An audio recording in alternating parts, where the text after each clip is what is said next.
Hello, everybody, and welcome in to the Closer Podcast. I'm Jack Sauer here alongside with Isaac Moretta, and let's get this thing started off with some Giannis Antetokounmpo trade talks. They've been ramping up the last couple days. NBA drafts tomorrow night, and you just expect him to be traded in either tonight or tomorrow. Probably this will be out on draft day, this episode. So, what do you think happens with Giannis in the next couple days? I mean, I know there's been many rumors about what team he might get traded to. There's been, especially with the Celtics and Heat. There's I been a think bunch he'll of trade him. packages that people have been speculating about. But yeah, I don't think he gets traded here before the draft. I think he stays with the Bucks for another season. I just think that if Milwaukee's really looking at this thing in a smart way, then they're going to keep him and trading him for Jaylen Brown. I don't think that really equates as a good trade for either side if that's what happens between the Celtics and Bucks. Um, and I Well, think that because I don't think that Jaylen Brown is the guy that can carry a team by himself. I know he was relatively successful in the regular season with the Celtics, but I feel like that was more a regular season thing. Once it gets to the playoffs, that's not really going to be as possible for him. So I think well, that Giannis stays with the Bucks. See, I think there's two ways the Celtics can go about it if they do trade Jaylen Brown for Giannis Antetokounmpo. In the first option, you just keep playing this game of where you shoot a three every time you touch the ball, and that's just it's clear it's not working. It hasn't worked the last 2 years. It worked in 2024, and since then, it just hasn't worked. Now, if you get Giannis Antetokounmpo and you mix him in down low, maybe even trade for another big man, a good center, get him the ball down low, and then you also mix in the three ball, I think they can turn that into a perfectly run offense. It can be the best offense in the league, and I think that can lead them to another championship. So whether or not trading Brown for Giannis is a good idea, it just completely comes down to how they use Giannis once they trade for him. I mean, yeah, I can see that, but having Tatum and Giannis as the two best players, I already don't think that Tatum and Brown is a very good duo. I think they're two great players that happen to be on the same team.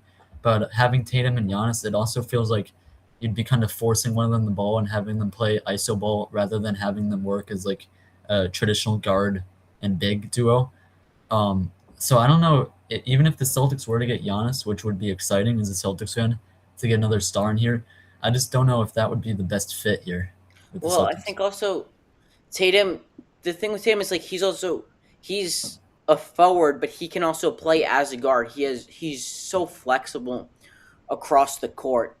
And I mean that's just what makes Tatum such a superstar. And I think you have to use that. You have to continue to use that when you have Giannis. You have to use that in a more effective way than they've used it with Jaylen Brown. Yeah, I think another thing you worry about for the Celtics is that Giannis hasn't been able to stay healthy as much as he had been during the when he was winning the championship and the years before that when he was winning MVPs. So I think you're definitely worried about that because Tatum is still not going to be 100%. He still has to play a bunch more games before he really gets back up, if he ever gets back to the level he was before his injury. So you kind of want like a reliable player that you know is going to work with the team, and that's what they had with Jaylen Brown while he was hurt. So I don't know if trading him and losing first round picks, whatever else they might have to add, Hugo Gonzalez, whatever else might be in that trade. I don't know if it's worth it, even to bring in another superstar in Giannis. He may not be healthy all the time. Yeah, that's true. I think. Yeah, I mean, you also have to look. I mean, Brown and Tatum. Obviously, they were a great duo in 2024. Brown won the Finals MVP, but Tatum was still the leading scorer in that series. He averaged more points per game, and I mean, they played off each other really well. But that started to fade. That faded in 2025, and then obviously Tatum got hurt. It's tough to recover from that. Brown stepped up, but like you said before, he I don't think he can be the permanent number one in the playoffs, and that's also why I don't think it would necessarily be a great move for the Bucks to want Jaylen Brown. Yeah, I think the Bucks do have to trade him, but like they said that they wanted a star back in return for Giannis. I mean, I think Jaylen Brown is a star, but I don't know if that's a guy that's like you can advertise like come into the Bucks game to watch Jaylen Brown play as the best player. Like that's not a very good watch as a fan, and it wasn't watching the Celtics last year. So I think if they're gonna trade Giannis, I think they can get more for Giannis. I don't know if it's gonna be in this offseason. They might have to wait towards like a trade deadline type situation, kind of like when we saw Luka get traded. Um, but I think you could get more. if you're the Bucks when you have Giannis, or just keep him and hope that you can build a team around him and make another playoff run. Yeah, I think also. I mean, Giannis is starting to get old. And so you have to think like, when is he really going to be out of like fully out of his prime? And I mean, at that point, you're gonna have to full reset. You're gonna have to rebuild after. I mean, after you trade Giannis. Honestly, I think if they were to trade Giannis, I know they want a star, but I think they also kind of, if they're letting go of Giannis, they're letting go of like their franchise guy, and they have to kind of reset. Maybe just take a bad year, get a bunch of first round picks, and maybe you draft your next franchise cornerstone with one of those picks, or even both of those picks. You draft a duo that will be your franchise cornerstone. But I don't think trading. I don't think trying to get a star for Giannis is the way to go. I think it's you try and just stock up on picks if you decide that trading Giannis is the way you want to go. I mean, yeah, but the dream also, like, they tried going the Damian Lillard route, and that really didn't work out. He got injured in the playoffs, but you're also in a pretty weak Eastern Conference, as it was last year. The Knicks were the only team that you'd be really scared of in the Eastern Conference. The Pistons were young, as Celtics were not really a complete team at that time. But so the Bucks might just be one great young player, one great draft pick away from maybe getting back to the Eastern Conference Finals and challenging the Knicks. And Giannis, they've been through playoff runs with him. They know he's good enough to lead a team. He can carry a team still at 31 years old. I think he's still at that level, that physical level, as we've seen when he's played in limited action the last couple of years. So maybe the Bucks try to go a different route and try to just get one more good guard, one more good anyone really that could help out this team, because they might be one player away from getting back in contention. I don't really think that's the way the Bucks are built right now. I think they're built around Giannis. They have solid role players, but I don't think you have enough role players that just one more star will win you a championship. I think they need multiple big stars if they really wanted to compete at the highest level right now. And if not, I think you just need to trade away Giannis for multiple picks, even if that's not right now, even if that's in a couple years. But you also don't want to hold on to Giannis until he's fully out of his prime, and then you get much less value for him. So it's a really tough situation to be in right now if you're the Bucks GM. Yeah, I think they might have missed their window where it would have been the best time to trade him. Um, yeah, I kind of agree with you. I don't know if they are just one player away. It's been a tough. I don't know. The Bucks haven't really been in contention the last couple of years, so it's hard to really gauge where their other players are at because we haven't seen them through a playoff run. But yeah, I think that they'd kind of be silly not to trade him at this point, because if you just bring him back, I don't know what you expect to happen. Like, it's not like they're just going to suddenly rise back to contention. So Yeah, something definitely changed for the Bucks, and that's probably means trading him. I agree. I mean, you're not gonna find success just rolling out the same team of just Giannis every year. Giannis and sure some solid role players, but nothing special. And that's not what's gonna win you a chip. I mean, like that's I mean, you need multiple superstars in the NBA. I mean, like the way you look at it, obviously Tatum and Brown, they won the championship. I mean, Cat he's not a superstar, but he's a very good player. Like the Thunder, like SGA, he had an amazing supporting cast around him. It's not it's not just one guy in a mediocre supporting cast anymore. Like that's what LeBron James did, but Giannis isn't LeBron James. They if they really want to win now, they need to find multiple guys to build a great supporting cast around Giannis, and the Bucks just can't do all of that in one off season. Yeah, I think we've seen like a trend in the NBA through the champions. I mean, I think in the past it could kind of be one player, like Jokic kind of carried the Nuggets, LeBron and the Cavaliers, Kawhi and the Raptors. But the last couple of years, like we saw the Knicks, it's years and years of moves made by like really smart GMs. Like the Knicks team, basically none of those players were drafted. It's getting Jalen Brunson, OG Anunoby, Carl Anthony Towns. These are all moves that they have to make, whether it's in trades or in free agency. The Thunder too, with SGA and all those young players that they had to draft. Yeah, I mean, And well, SJ they did get him from the Clippers. They traded him young into his career, but then those other guys yeah, like you got Holmgren, they got him from the draft. I mean, So that's just an example of a really well built team from the Thunder. Yeah, so I think the Bucks. I don't think they're very well built right now. Like they're not really um, developing over the years. Like they don't really have a concrete plan right now. So maybe if they do trade Giannis, they get some draft picks, then they could kind of lay down their future down the road. And even though they're not going to be good right away, if they have Jaylen Brown as their best player, they might be like mid, but not going to win a And I mean, championship, also obviously. Not Brunson, Brown is about what, like 5 years younger than Giannis. You will have a longer championship window if you have Brown as your star instead of Giannis, as long as you properly build around Jaylen Brown. Yeah, I agree with that because I think Brown, ideally, he's not the best player on a team. If you're trying to win a championship, like we saw it with the Celtics, you kind of need another guy around his level, and I think that's what they'd hope to get with their first round picks that they're going to try and get for Giannis. So, really, for the Bucks, at the end of the day, if they're going to trade Giannis, I think they need to get multiple first round picks and like a really good player like Jaylen Brown. And Um, teams will because probably be willing to give that up. I mean, Giannis is still obviously he's probably starting to fade. There's injury concerns, but he's still a superstar. He's still one of the best players in the NBA when he's healthy. Teams will be willing to give up a ton for Giannis. Yeah, and I think if the trade is made between the Bucks and Celtics, which is probably the only realistic option other than Giannis just staying, I think the Bucks would only win if they got Brown and guys like Hugo Gonzalez, multiple first round picks. That's the way they win the trade because it's not just one player away from being a great team. It's like multiple moves that they have to make, get first round picks, then you can make those moves. So yeah, and if I'm the Celtics, I would probably do it if I can, but I'm also not giving up those first round picks.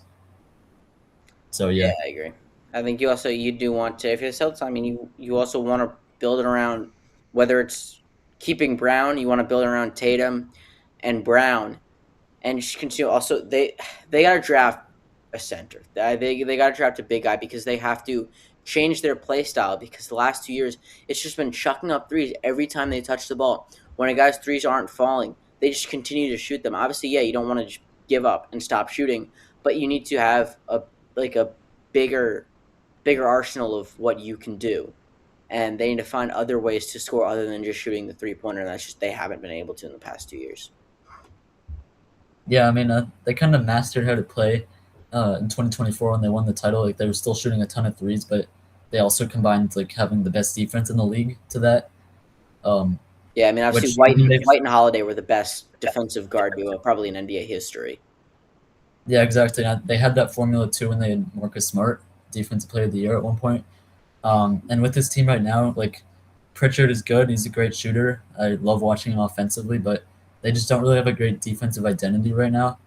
And they don't have a strong center, like a rim protector either, like they had with Porzingis, Robert Williams, all the centers they've had through the years. So I think they're a couple moves away, the Celtics, from getting back to a championship, but I don't I think mean, they're I too think if far. they have the chance to draft a guy like Ade Mara from Michigan in the draft, I mean, if he's there at their pick, take him.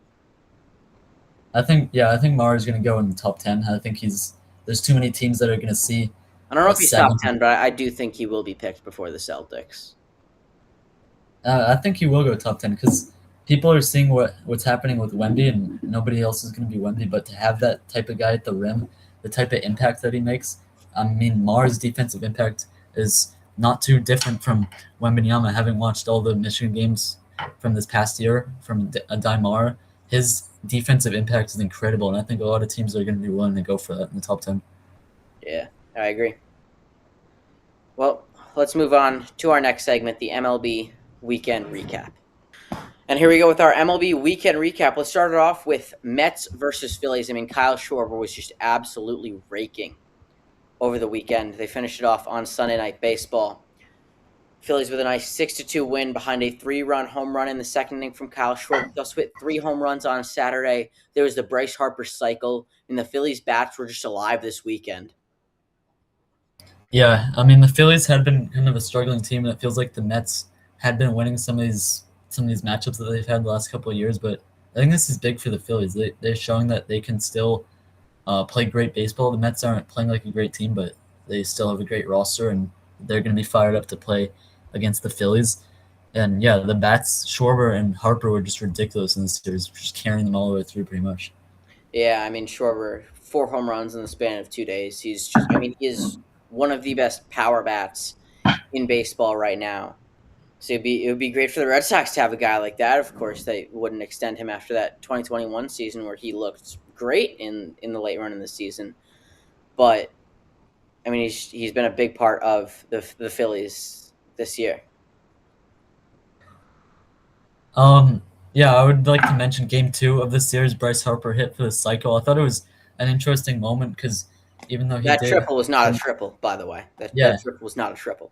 he So did that finish it off with a triple, but that looked was not like a triple. if they had done it to third, he would have been out by like 5 seconds. It's a bit of a This you see how this game was played at Citizens Bank Park. So it's a little bit of hometown scorekeeping right there on that triple for Harper.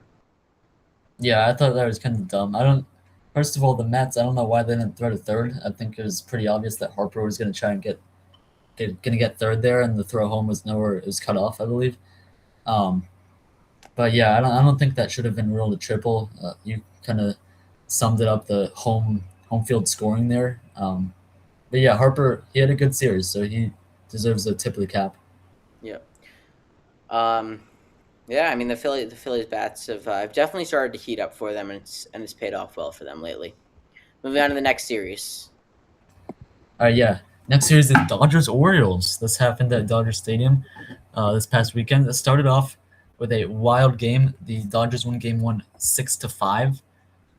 This was a 5-3 lead for the Orioles going in the bottom of the ninth inning when Ryan Helsley came in for Baltimore. It started with a Mookie Betts leadoff home run, cut the lead to one, and then Dalton rushing down to their last out tied the game with a single, and then Tyler O'Neill's throw home went way over the catcher. It went all the way to the backstop, leading to the winning run scoring for the Dodgers. They won that game 6-5. Ryan Helsley the blown save there. The Orioles did get home runs from Gunnar Henderson and Pete Alonso, which would really pave the way for what was an incredible rest of the series for Baltimore. They won Game 2 3-2. Trevor Rogers was dominant on the mound for Baltimore in that game. Went 7 innings, just allowed one hit and 6 strikeouts, no earned runs. In that game, he's had a rough start to the year. He's been dealing with injuries. He's had a 5.3 ERA on the year. That game will bring that down. The Dodgers also rallied in the ninth in this game. Ohtani had a home run in the ninth inning. Then they scored down to their last out again on an error in right field from Leody Taveras. And that brought Kyle Tucker up with the game on the line, 2 men on, winning run on base. He struck out. It's continued a really tough season Yeah, I mean for Kyle Tucker's Tucker. Tucker's been certainly a disappointment so far for the Dodgers. I mean, you expected him to come in and be, I mean, their biggest move of the offseason, and he hasn't been that. Obviously, they have a ton of great hitters in this lineup. Andy Pages is somehow leading the vote for the National League outfield. And I mean, obviously that's not deserved, but he is still having a very solid season out there. Guys like Max Muncy, Dalton rushing, there's a lot of good bats, even from unexpected places on the Dodgers. But then there's also some bad bats from unexpected places from the Dodgers, and that comes in the form of Kyle Tucker so far this season. He just hasn't lived up to the contract expectations. Yeah, he's hitting 234 on the year, 705 OPS, and it's just like the Dodgers give Kyle Tucker that big of a contract. I mean, he saw it as an overpay, and he's that bad, and it's like, oh, surely the Dodgers are terrible because they spent all their money. But nope, still 20 games above 500 after this series. Tucker's been going he's been going downhill since he was with Houston. He was really great in 23 and 24. He went to the Cubs in 2025 for 1 year. He had a good season there overall. There was some bad stretches. Finished with an 841 OPS, but yeah, it's only gotten worse this season with the Dodgers. Game three of this series, the Orioles dominated 12-1. Emmett Sheehan, the Dodgers starter, gave up 8 runs in this game. The Orioles got home runs from Taylor Ward, Colton Cowser, Pete Alonso, and Blaze Alexander. And Colton Cowser led the way with 3 hits and 4 RBIs, including one of those home runs. The Orioles are now 37 and 42, 5 games below 500. The Dodgers are still 49 and 29 on the year. What'd you make of the series? I mean, obviously the Orioles came up huge in that final game. Colton Cowser he's had some big hits for us, even though his stats have looked bad. He's come up with multiple big hits for the Orioles. Obviously, he made a big impact in this game. He had walk-off home runs, I believe, on back-to-back days just a little while back. And this is very promising for an Orioles team that has the last 2 seasons failed to live up to expectations. And mainly it's been with that pitching staff. And after a bad collapse in game one of the series, they then allowed 3 runs in the final 2 games combined. So it's great to see for Orioles fans just the success of their pitching staff that just hasn't been great. That hasn't been great the past couple of years since that 2024 playoff appearance. Yeah, and the Orioles still in the tough division. The AL East has been tough pretty much every year since I can remember. I But mean, it this feels year like, it's really been just guided by the Yankees and the Rays. The Blue yeah, Jays have not lived up to expectations, and the Red Sox have just been absolutely atrocious. Um, but yeah, but it still it's feels still like, tough to compete with the Yankees and Rays the Yankees and Rays the way they've been playing this year. yeah, even though the records are what they are, it still feels like, as a Red Sox fan, there's no free games in this division. If there was any free games, it'd be against the Red Sox for those other teams.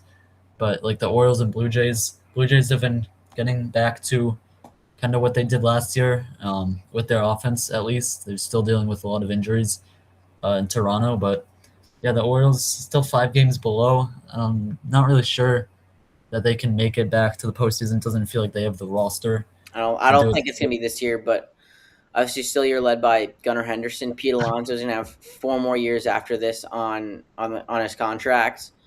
So they've got time, but they've got to start making some acquisitions, especially on the pitching end.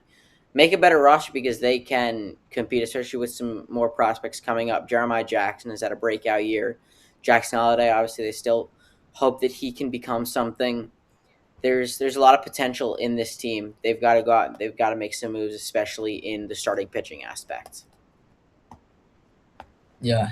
Um, Moving on to our next series, Red Sox in Seattle. Red Sox actually took 2 out of 3 in the series, opened by taking the first two, as they've tended to do when they win a series. Ranger Suarez in the opener of this series went 6 2/3, only gave up 1 hit, no earned runs, took a no hitter Took a no in the hitter into seventh. that seventh inning. I Yeah, was on call with a friend, Red Sox fan, by the way, who said right before that they had a no hitter going, and then 2 batters later, no hitter got broken up. Um, but obviously, Ranger Suarez, he's been very inconsistent this year. But when he's had a good start, he has been unhittable, and he just needs to continue that. He needs to get those great starts more consistently, and just be able to find himself as a very consistent pitcher. yeah. Red Sox no hitters since 2008 Not in when our John lifetime, Lester yeah. did it. Red Sox in this game got their offense mostly from Marcelo Meyer. He had 3 RBIs. They also got a rare home run from Caleb Durbin, who's been looking up lately. Red Sox won that game 6-2. Yeah, I mean, Durbin certainly started to look like at least a somewhat competent hitter lately. Obviously, they didn't sign him to be an incredible bat, but I mean, when he's going to be your everyday third baseman, you expect him to be able to hit well, at least hit like 250 or so. Um, he's over the Mendoza line. I mean, he's starting to look better. Yeah, Red Sox have him long term, so they're hoping that they can see some progress from him, even though it's been a really rough season. Probably will look like a rough season by the end of the year, no matter how good he does because of the rough start. The Red Sox also won Game 2 of this series 5-1, a very similar game to the first one. Connolly early had a rough first inning, but recovered to go 6 innings, just 1 run allowed on 2 hits, 7 strikeouts. The first inning struggles continue for early. Did give up a first pitch home run this time, as he had done the previous 2 starts, but did give up a run in that first. The Red Sox took the lead in the fourth on a home run from Wilyer Abreu, and the Red Sox threw 8 no-hit innings from the second inning on to the ninth to end this game, and they were able to take the first 2 games of the series. Yeah, I mean, after a red hot start, it seemed like Willier definitely started to slow down, but seeing a home run in this one's great. You just have to hope he continues that progress and just continues to be the all-star hitter that he has shown flashes of being. And as we were talking about Caleb Durbin, he's up now 329 average in his last 21 games. Like I said, he is starting to look much better as of late. Yeah, I mean that would be a big piece for the Red Sox to have at the bottom of the lineup. I mean, he shouldn't be one of your best hitters, And he which shouldn't be hitting fifth or sixth as he is right now. But I mean, yeah, having a exactly. guy who can hit like 250 or so and just get on base consistently in the nine hole, I mean, that's good to have. Yeah, and I think Durbin, he's not going to win you a championship, but he can be on that championship team if you build the right pieces around him because he's going to give you good at bats most of the time. He's going to put the ball in play. And he can We also saw him win it. he can play second base too. I mean, he's a guy that you can just have in the infield if Mayer needs a day off, or if someone needs a day off, you expect him to be a guy that can step up and maybe even be a regular third baseman or second baseman if they were to have Mayer play shortstop. And I mean, that's what you hope for him to become. He hasn't looked the part overall this season, but he has started to look much better recently. He's starting to look like a guy who you can trust as an everyday starter.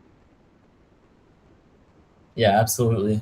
Game three of this series happened on Sunday. The Mariners won it 3-1. Logan Gilbert continued to shove. He went six and a third, just one earned run allowed, 8 strikeouts for him. It's a 3.29 ERA. 6-4 got the win against the Red Sox yesterday. The Mariners got 3 runs off Peyton Tolle, including a home run by Dominic Canzone, and a go-ahead RBI single by Cole Young. And then The Mariners, Kenzone had another RBI later on, I believe, too. yes, he did. The Mariners, I mean, Cal Raleigh coming back recently. I don't think anyone expected him to get anywhere close to what he did in 2025, but Not even close. they need their offense. I mean, it's been very similar offensively to what they've done last year, even without Cal Raleigh. So, and their pitching staff's still really good. So it's always the question for Seattle whether or not their offense can back it up. Yeah. Um, I mean, that's been the struggle, and obviously they've kind of had that new pitching strategy of, I mean, you have a couple starters pitch in an inning, and um, or it's not in a game. You have one guy go 4 innings or so, and another guy go 4 innings, and certainly an interesting strategy. I mean, they have six good starters on the team, and so and I mean they've found a way to be able to rotate through them all well. Yeah, Yeah, absolutely. Just checking in on the Giannis news. Nothing yet on interesting. All that right, front. all right. Um, and final series recap here. We had the Angels and the A's. That was a really great series from Sacramento. Uh, in game one of the games of the year, really, it was Angels 11, A's 12. The A's won it in 10 innings. The teams combined for 23 hits in this game. The Angels had a 7-run lead in the sixth inning. They had home runs from Denzer Guzman, Jose Siri, Zach Neto, Logan O'Hoppe, and Nolan Shanuel. The A's rallied back thanks to homers from Lawrence Butler, Jacob Wilson, Max Muncy, and Jonah Heim. Heim's home run tied it in the ninth inning with the A's down to their final out, and then the A's would win it on a walk-off walk by Nick Hertz. Uh, Won that game 12-11. The A's offense continuing to What? really good. Yeah, What do I you mean, think? obviously the A's have their offense has certainly started to turn up as of late and came up big again in this one. 12 runs for them, but obviously the pitching continues to be a big problem as they allowed 11 runs in this one. So it's a very interesting A's team here. I really don't know what to make of them. Yeah, because then you look at game two. The Angels won 7-0. Not much from this game. Walbert Arena went 5 shutout innings for the Los Angeles Angels. They got another home run from Denzer Guzman. And Guzman's looking good. yes, he is. The A's were held to 5 hits in this game. It's been a lot of offense in that home ballpark. They're not playing in Las Vegas like they will be in a few years. But even in Sacramento, the offense in the minor league ballpark still taken off, as it did in game three. This was another great game. The Angels won it 9-7. The A's had taken a 4-0 lead in the first inning off of Reed Detmers. They had a home run from Nick Kurtz, helped some people out in that game. The Angels rallied back with two 3-run home runs. One of them from Donovan Walton to cut it to 1, and then a 3-run home run by Denzer Guzman tied the game. Denzer Guzman, a great series here. Yeah. That actually won me my fantasy matchup, that home run. Big moment there for the Angels as well, because Zach Neto would then give them a game-winning home run in the ninth inning that put them in that 9-7 lead, and the Angels were able to rally and take 2 out of 3. Yeah, I mean the A's have certainly made for some incredible games so far this season. I would say, I mean, spend some games. I there was that game against the Brewers that was 15-14. They've had a ton of games that have been, I mean, honestly, game of the year contenders. I just wonder if they can continue this level of offense, but also, like I said earlier with the Orioles, get some better starting pitchers, because if they can do that, they can be a serious contender in the wild card race down the line. Yeah, I mean the Angels, they had a pretty good start to the year, able to get 2 out of 3 there. The A's also kind of disappointing. We have looked at them for some time as a team that is going to be able to make a playoffs. They have a pretty young team. Feels like they've been selling. They sold at the deadline last year with Mason Miller, but yeah, it's going to be Honestly, interesting to see how they. as this hitting continues to get better, you wonder if Leo DeVries can, who they got in that Mason Miller trade, if he can become a big part of this offense pretty soon. And this A's team is looking like a really good offense, and I think they'll be a playoff team very, very soon.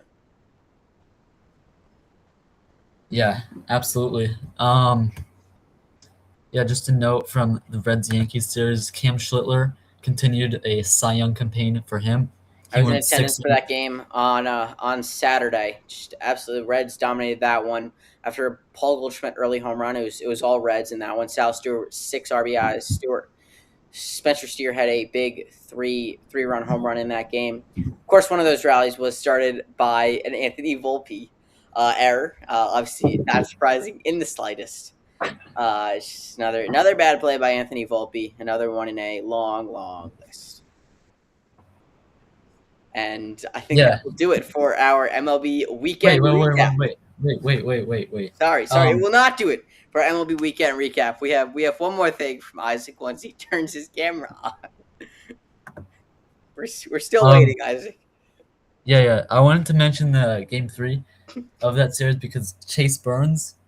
I don't know if you can see that. Chase Burns, when 5 innings, allowed just 1 run, 7 strikeouts. He's up to 9-1. His record on the year 9. Got the win there against the Yankees. So 2 Cy Young candidates in their respective uh, leagues. Cam Schlittler and Chase Burns both pitching in that series and both looking pretty good. Yeah, I mean, I had Chase Burns as the Reds' breakout star coming into this year. Shout out the Nationals. The Nationals have been very solid to start the year. Um, but yeah, Chase Burns, I predict him to be a breakout star for the Reds this year, and he has done just that. He has looked great so far this season, and we'll wonder if he can continue to do that. And I think he will for the Reds. And the Reds team, I don't think they're a playoff team yet, but very soon with a great rotation, get Hunter Green healthy, Andrew Abbott continues to pitch well, get Nick Lodolo healthy. I think this is a Reds team that can be very, very scary coming up. Oh And I yeah, think look that forward will to. do it for our MLB weekend recap. The NBA draft is tomorrow night. It's tonight by the time this episode is out. So let's get into the mock draft from ESPN and just how we're feeling about this draft. So let's get a first overall pick projected is AJ DeBonsa to the Wizards. What are your thoughts on AJ DeBonsa to the Wizards? I think this is a no-brainer first pick. Um, I think it's obvious that the Wizards will take him, but I actually don't think that he's going to be the best player in this draft. I think he's going to be really good, but I think there's like a ton of great players that I have a think this chance is to one be. of the most loaded draft classes in recent memory, honestly. Yeah, absolutely. I think that Debanza is going to be like he's going to be a good pick at the end of the day, but I don't think he's going to be the best player in this top 5. I think he's like a good fit in Washington. He can lead a team. Um, I mean, Washington. certainly carried. He was BYU's only source of anything in that game against Texas. Yeah, it's hard to follow what the Wizards are doing. They got Trae Young back. Seems like an overpay for that, but yeah, I mean, as the Wizards, it's kind of an interesting team right now. I think they're trying to load up on stars. They're trying to pay a lot of money to do that. So if they do get to Bansa, they could be a little funky little team. Yeah. Yeah, I agree.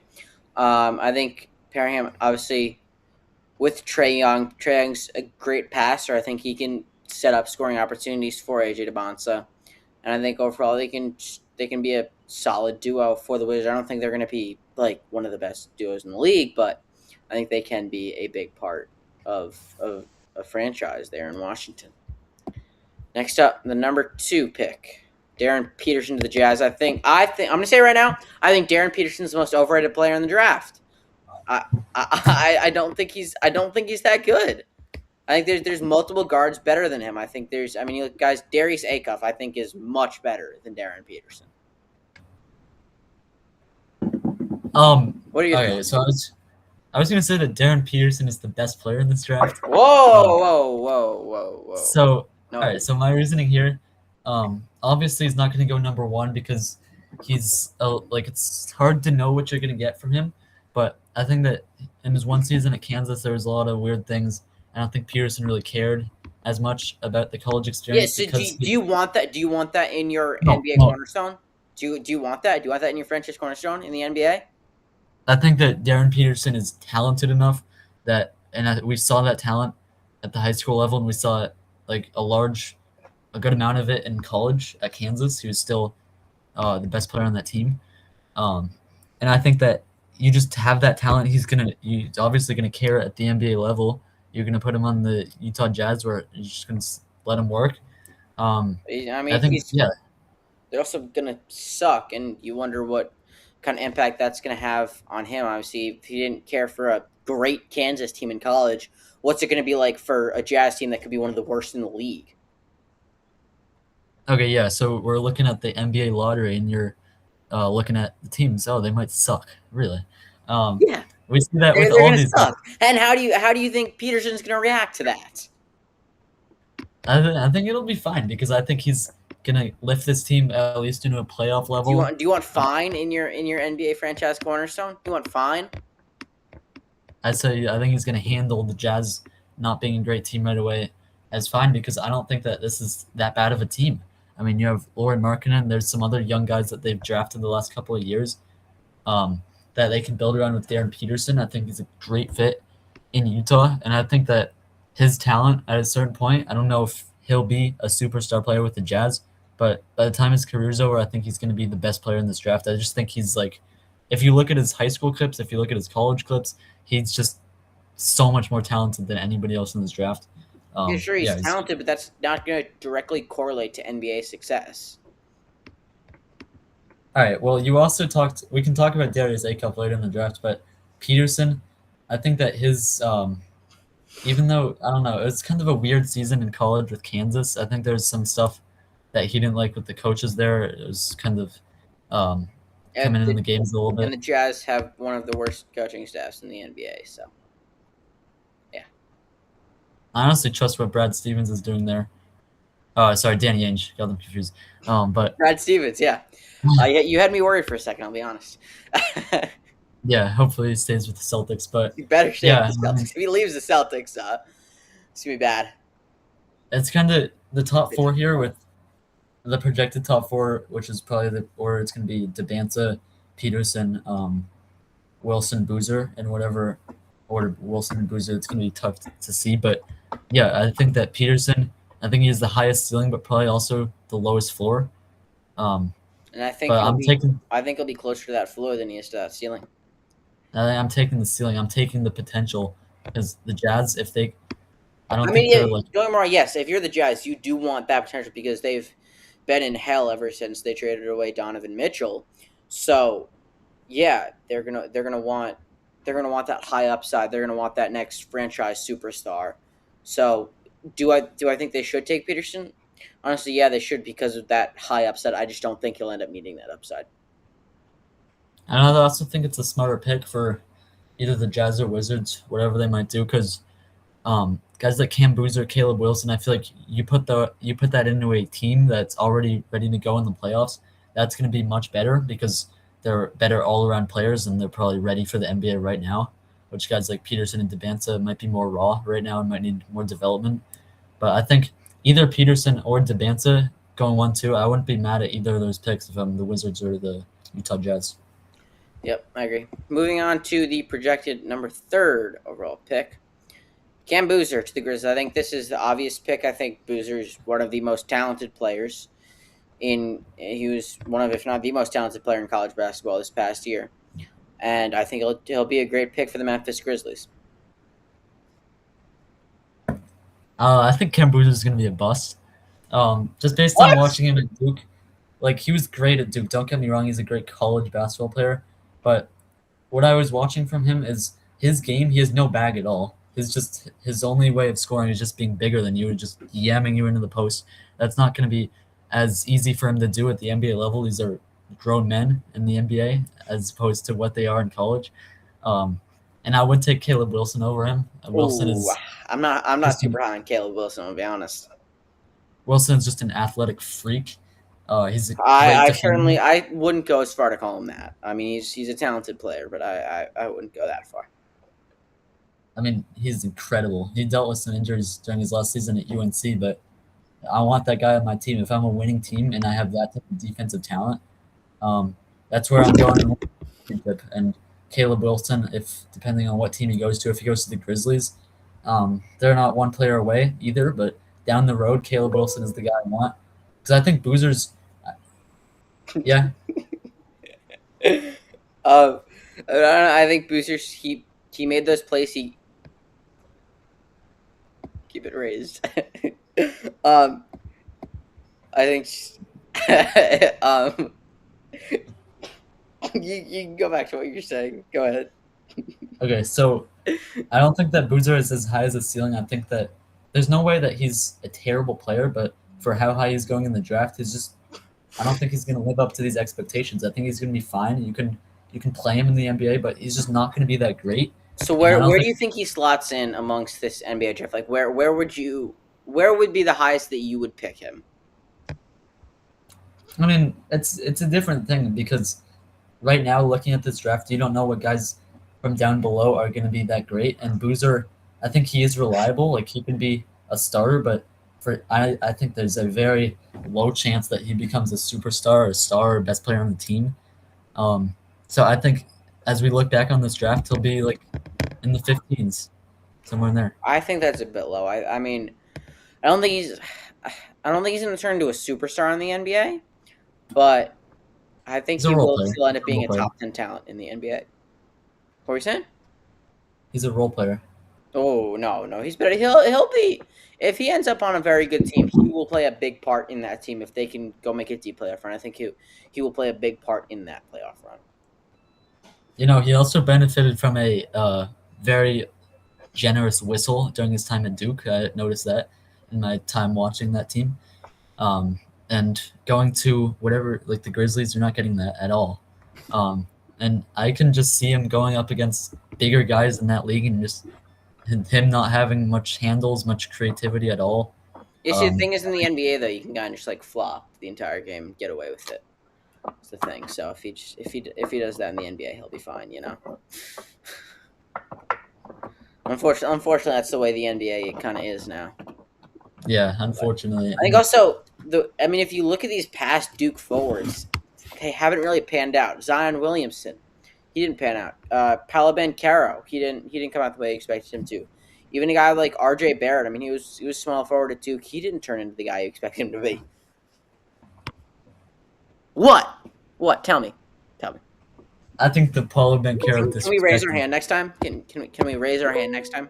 Can we learn how to do that? the Paulo Banchero Can we disrespect. raise our hand next time? Yo, Thank you. Thank you. Just make sure to raise your hand next time. All right. Thank you. Go all ahead. right. So Go ahead. Go the ahead. Just Paulo, make the sure to raise Paulo your hand. Banchero. Make sure to raise your hand next time. Okay. Just make sure to raise your hand next time. All right. Go ahead though. Go ahead. Go ahead. Go ahead. All you. All you. Go All ahead. right. So as I was saying, the Go ahead. Paulo Ban- All right. Go. Okay. I'm done now. I'm done. All right, so the Paulo Banchero disrespect is pretty crazy. I mean, I'm not Coming saying from you especially. I'm not disrespecting him. He hasn't been a number one pick talent. He's been a big part of an up and coming Magic team, but he hasn't been number one pick talent. He hasn't looked like a number one overall pick. I beg to differ. I think that he's really gotten in a tough spot with the Magic. I think if you put him on many other teams, he can get you a championship. Well, the thing He's is, shown that. if you're going to be the number one overall pick, you're going to be expected to perform no matter where you go because that's part of being a number one overall pick. You're supposed to be that guy who can perform anywhere he goes.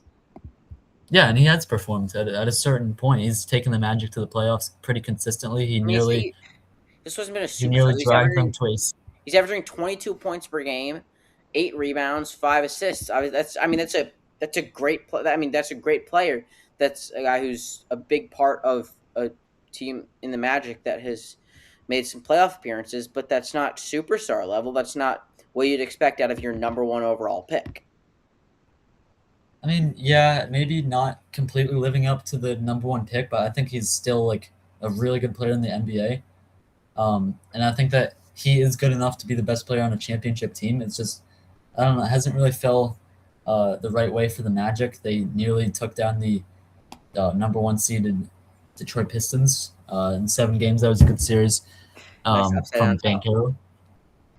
But yeah, I mean, I think the Magic are still like we looked at them in the offseason last year as being a contender in the East, and the East is still wide open. So it's going to be interesting to see what the Magic do and trying to build around Banchero.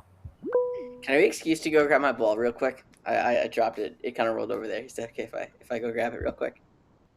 Yeah, you're good. All right. Thank you. Thank you. Thank you. All right, so looking at number 4, the Caleb Wilson likely to go in this spot. I mean, the top 4 is pretty laid out. Chicago Bulls, yeah, I think that's definitely where he's going to end up. Even though what I said about Boozer, I Yeah, think that I teams. think that top three could fluctuate a bit, but I do think this is a pretty accurate mock draft, and I think the likelihood that even if I don't think Caleb Wilson should necessarily go at number four, I do think he will go at number four. I'm actually going to change my thought. I think that Cam Boozer is going to go number 4. Interesting. Um, You think yeah, the Grizzlies will draft Caleb Wilson over Cameron Boozer? I think they will because that's the Grizzlies' identity is playing great defense like they had with Jaren Jackson Jr., That's one true. of the That's best true. defensive players in the league. I think they're going to try and run that back. I mean, you never know what you're going to get from Jaw. And I do think that Boozer is going to go to 4. I think what I'm saying, teams will believe that he's going to be a starting worthy player. And obviously, the Bulls are going to be foolish enough to take him at 4.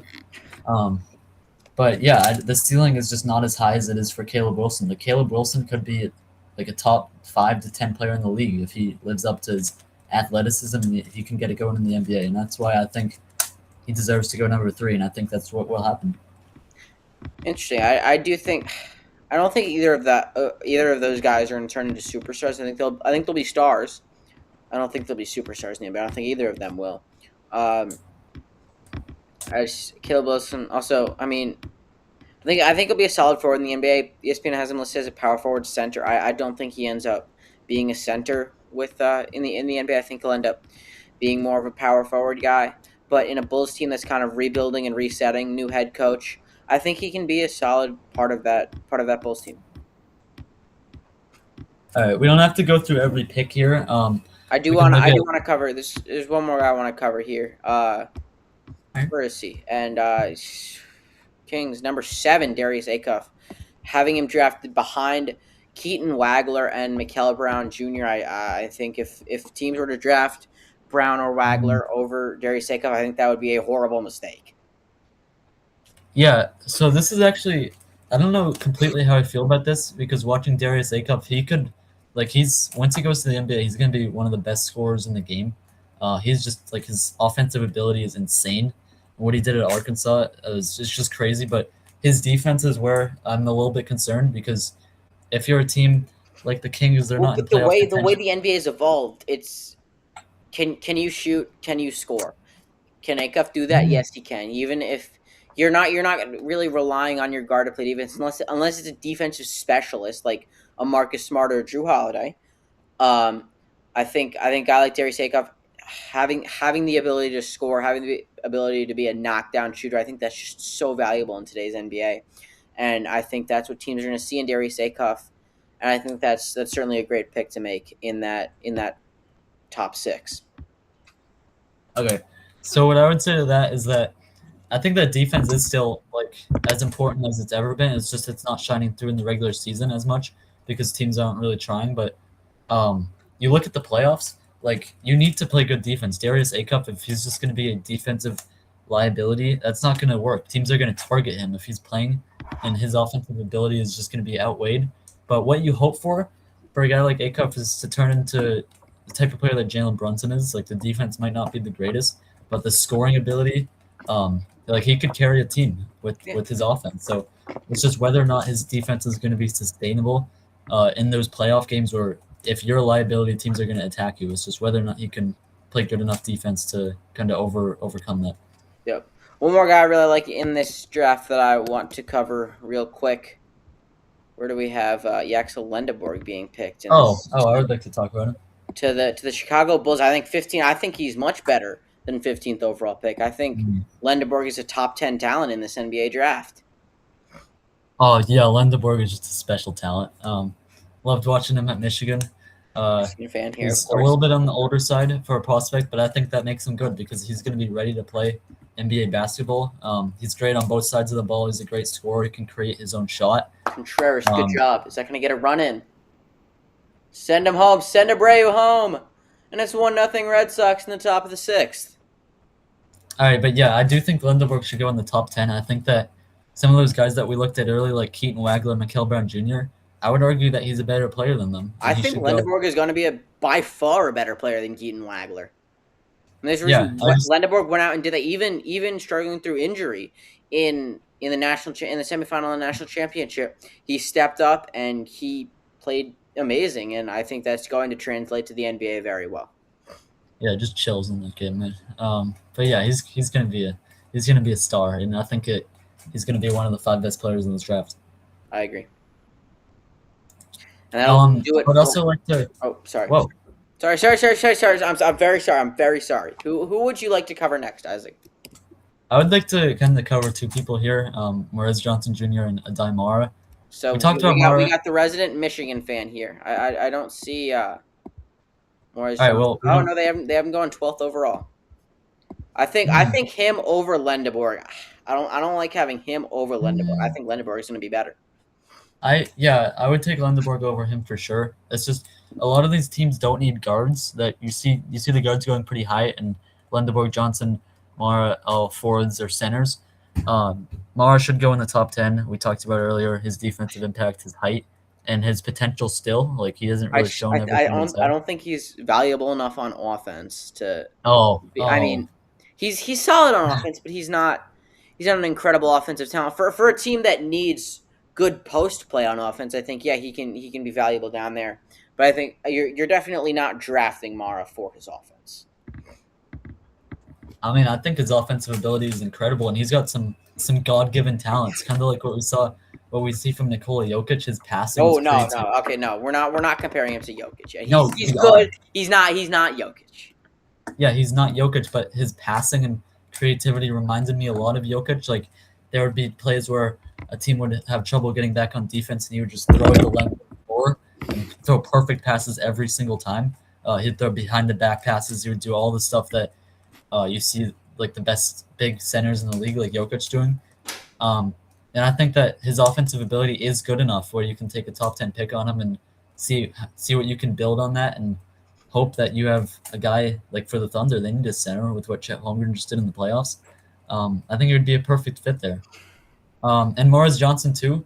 I would actually, if he falls to the Celtics, which I don't think he will, that's the type of guy I want. I don't think he'll go as high as 12. I think he'll go in the late teens. But yeah, I think Johnson is as good as Mara, if not better, on both ends of the floor. Yeah.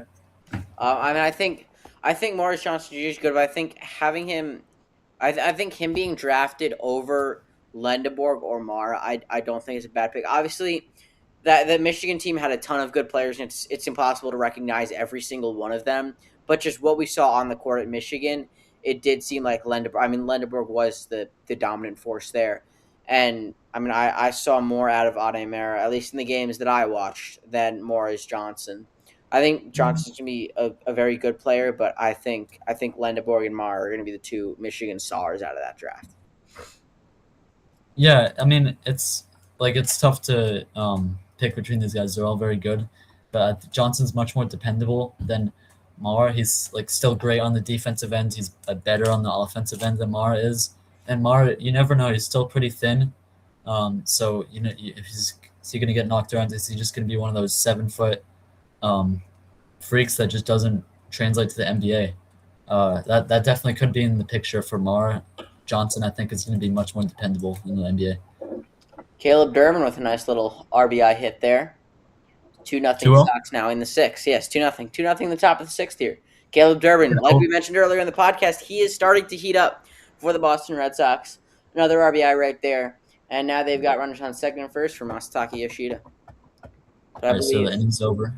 But yeah, anyone else you'd like to highlight in this probably first round? What's going to happen tomorrow night or Tuesday night? I think I'm good there. The whole yeah, I mean, it seems like every year there's guys going out of college basketball. It's hard to keep up with it. I haven't kept up with a ton of the players in this draft, but Who do they have the Celtics taking in that? let's look real quick. What pick do they have? The 25th. 24th, I believe. 24th is the Knicks.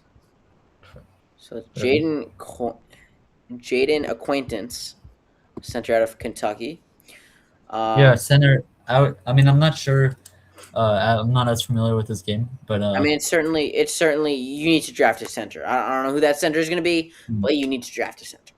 Very much. I might consider trading up if I'm the Celtics in this draft because I think there's a good amount of great centers at the top. I don't know if settling for a late round guy is going to be as effective for them, but yeah, I mean, obviously, I don't think I'd be willing for them to trade up to 11 for Adai Mera.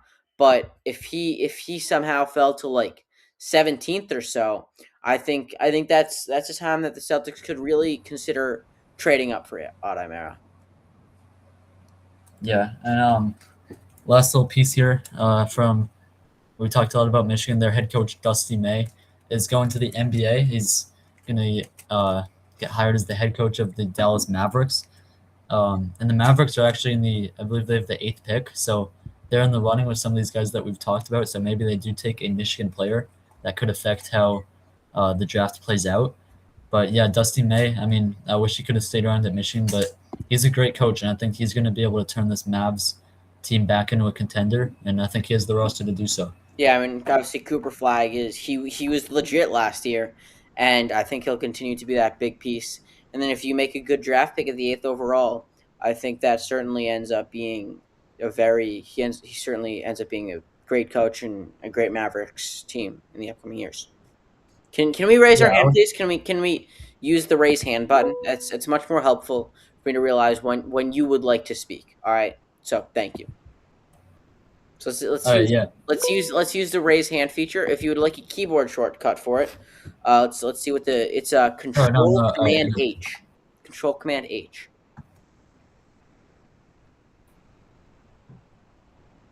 Okay. Can we raise our hand? Can we raise our hand? There you go. What's your thoughts here, Isaac? I would honestly be shocked if Dallas didn't end up with Yaxel Lendeborg with pick 8. Because I mean Dusty May, it makes too much sense. It's already a smart pick, but if they had Dusty May and a chance to pair him up with his star player from his college coaching career, I'd be really surprised if they didn't take him. And I think that's around where Lendeborg should go. So yeah, I would expect Mavericks to take Yaxel at 8. Yeah, I think that would certainly be a good pick for them. I think that will do it for today's episode of The Closer. Thank you for watching or listening, depending on where you are. And have a great day watching some sports.